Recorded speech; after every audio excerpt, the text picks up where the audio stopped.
ta organizojmë këtë bashkëbisedim në kushtet kur situata e rënduar nga lufta e Shtetit Bashkuar të Izraelit kundër regjimit kriminal të Teheranit ka sjellë si një nga pasojat edhe problematikën e rritjes së çmimit të naftës. Ne kemi marrë qysh në fillim hapat e nevojshëm për të ringritur menjëherë urën e komunikimit me ju në kushtet e një krize të re me pasoja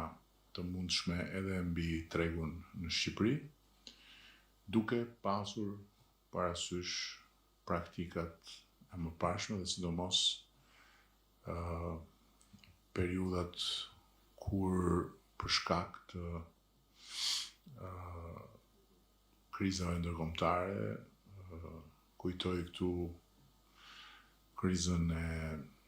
shkaktuar nga agresioni rus ndaj Ukrainës, për shembull, na është dashur që të marrim një rol në gjithë procesin e trajtimit të mallit për cilin jemi mbledhur që është nafta. Tani aktualisht unë kam marrë në mënyrë të vazhdueshme informacion nga ministrat që janë këtu të pranishëm dhe përpara sa t'i kaloj fjalën atyre, sipas radhës, dëshiroj të shpreh në një farë mënyre konsideratën pozitive për qasjen tuaj, e cila ka qenë në këtë fazë një qasje e përgjeshme, pasi nëse në tërësi në treg dhe përmes bursave është konstatuar një rritje deri në 40% e çmimit, gjë që shkakton një presion të madh mbi zinxhiret e furnizimit.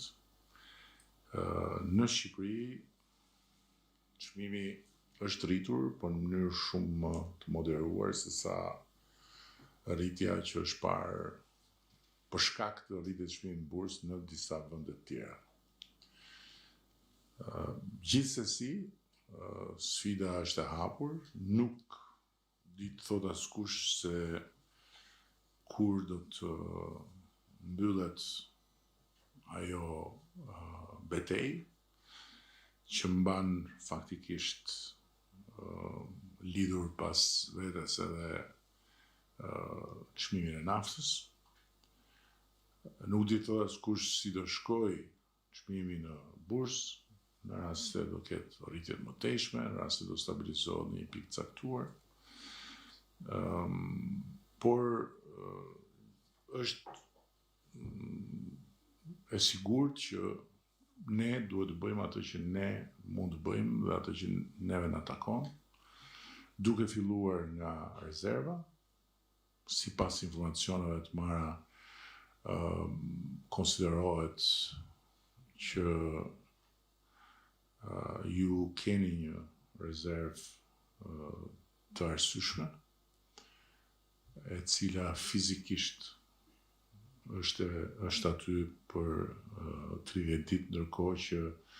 në kontratat tuaja figuron e garantuar për rreth 100 ditë, dhe kjo është pozitive. Megjithatë,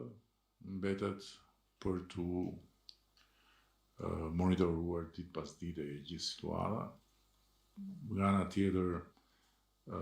ne kemi në konsultim publik ligjin për rezervën shtetërore,